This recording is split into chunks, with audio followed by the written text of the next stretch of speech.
Nesta sexta-feira, dia 24 de setembro, completa 33 dias que a psicóloga Maria Ferreira dos Santos, de 33 anos, foi encontrada morta dentro da porta-malas do seu próprio carro no bairro Fátima 1, aqui em Pouso Alegre. A Polícia Civil continua investigando o caso, o inquérito ainda não foi concluído. No último pronunciamento feito pela Polícia Civil era de que nenhuma hipótese está descartada, de que tenha sido homicídio ou suicídio, por exemplo.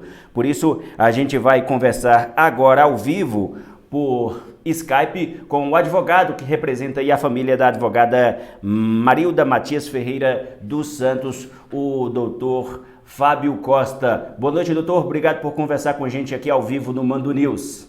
Oi, boa noite a todos.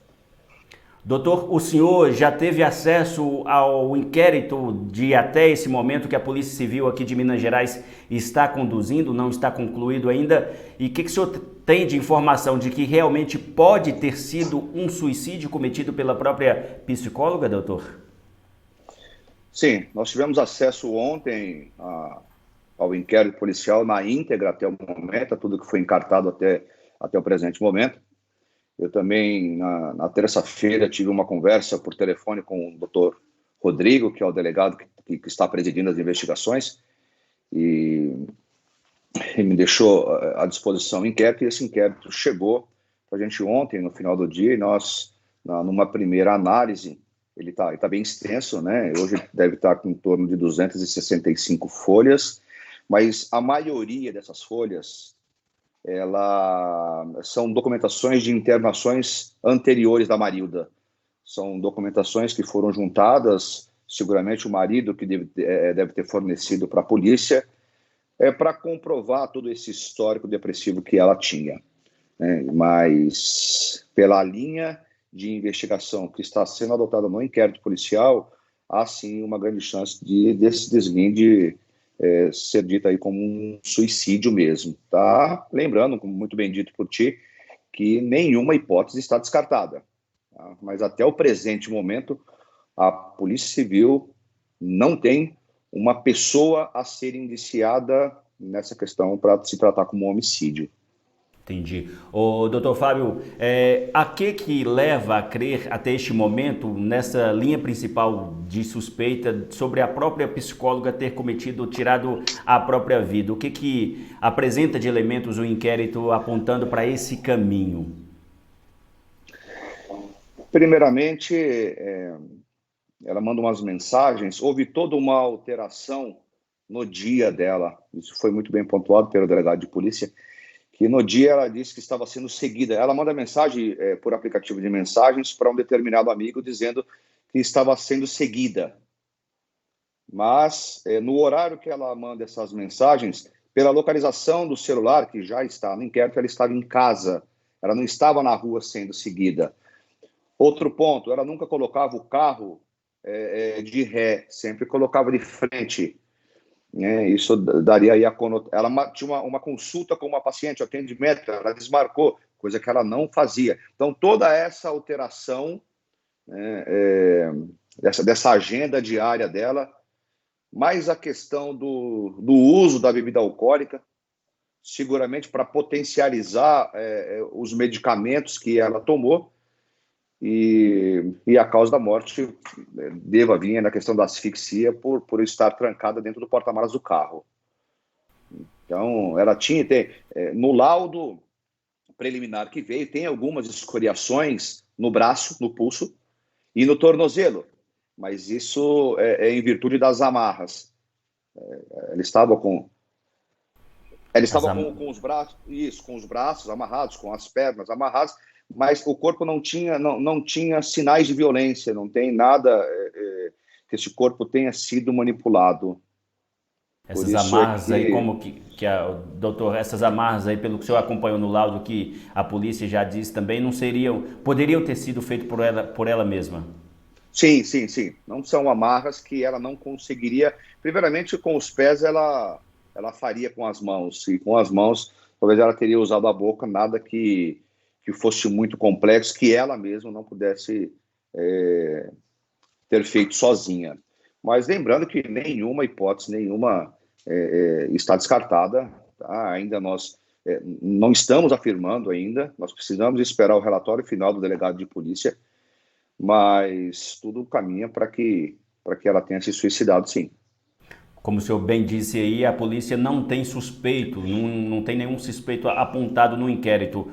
O marido da psicóloga, que foi quem encontrou o corpo dela no porta-malas, um veterinário de 62 anos, pelas redes sociais, pelos comentários, as pessoas por si só que levantavam suspeitos sobre eles, não a polícia. Mas no inquérito a polícia coloca isso de que tudo que ele disse foi confirmado através das investigações? Seguramente. É normal, em crimes dessa natureza, a primeira suspeita recair sobre o marido. Isso não é novidade para ninguém, mas a polícia, no dia, isso, palavras do doutor Rodrigo, para mim ao telefone, no dia que ele soube da morte, ele compareceu até o local, conduziu o marido até a delegacia, interrogou ele uma tarde inteira. O depoimento dele, que está no inquérito, é bem extenso, bem detalhado. Ele foi acompanhado com um advogado na delegacia. Ele disse onde estava, nos horários em que estava. Isso tudo posteriormente foi confirmado pela polícia. Ele foi atrás no hotel de umas câmeras, pediram para ele que ele retornasse no dia seguinte. Ele retornou no dia seguinte atrás das imagens, tudo isso para colaborar. Então, pela experiência que nós temos, quem comete esse tipo de crime não vai ser tão solícito assim como ele foi. E aí ele sendo eliminado de ser o único suspeito, a partir de então a Polícia Civil não tem uma segunda pessoa a se investigar para poder indiciar.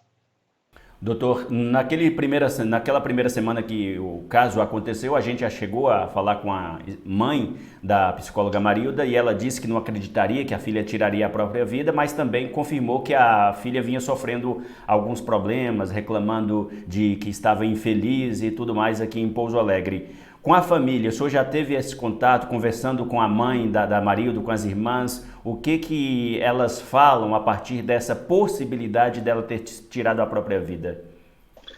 Logo na primeira semana, a mãe esteve aqui em São Paulo, né, junto com o marido, o padrasto da Marilda.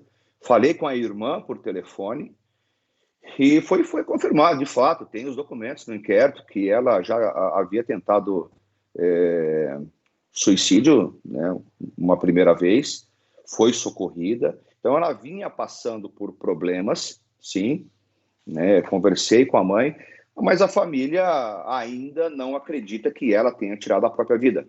Tá? A família ainda não acredita. A mãe tá muito mal, tá muito mal. A irmã dela hoje falou, inclusive com a Kellen, com a minha secretária, que trocou umas mensagens, que a Marilda tinha falado com ela numa semana, teria ligado para ela algumas vezes, não sei se queria contar alguma coisa, e aí quando ela foi retornar a ligação, ela não conseguiu mais falar. Então a família sabe sim que ela estava passando por problemas, ela queria sim se separar, inclusive a mãe disse, vem para Bauru para morar conosco, né? Então a família tinha ciência sim de que ela estava passando por problemas, mas neste momento a família ainda não acredita que ela tenha tirado a própria vida, e aí é de suma importância a gente aguardar aí o decorrer das investigações. Doutor Fábio, para encerrar então essa entrevista, agradecendo já o senhor por conversar com a gente aqui do Mando News, para quanto que o senhor acredita aí que o delegado doutor Rodrigo Bartoli, que conduz o inquérito, deve concluir então essa investigação, concluir esse inquérito por parte da Polícia Civil aqui de Minas Gerais? Agora nós dependemos não só do doutor Rodrigo, mas das peças que foram para a perícia, o telefone, né, e inclusive o laudo do corpo. Acredito eu aí que no máximo, aí, num lapso de 30 dias, nós teremos um desfecho e o relatório final do delegado de polícia. Doutor Fábio, muito obrigado por essa entrevista aqui, esclarecedora a respeito do andamento da investigação da morte da psicóloga Marilda Matias Ferreira dos Santos. Muito obrigado, doutor. Boa noite. Boa noite, agradeço o convite. Boa noite a todos.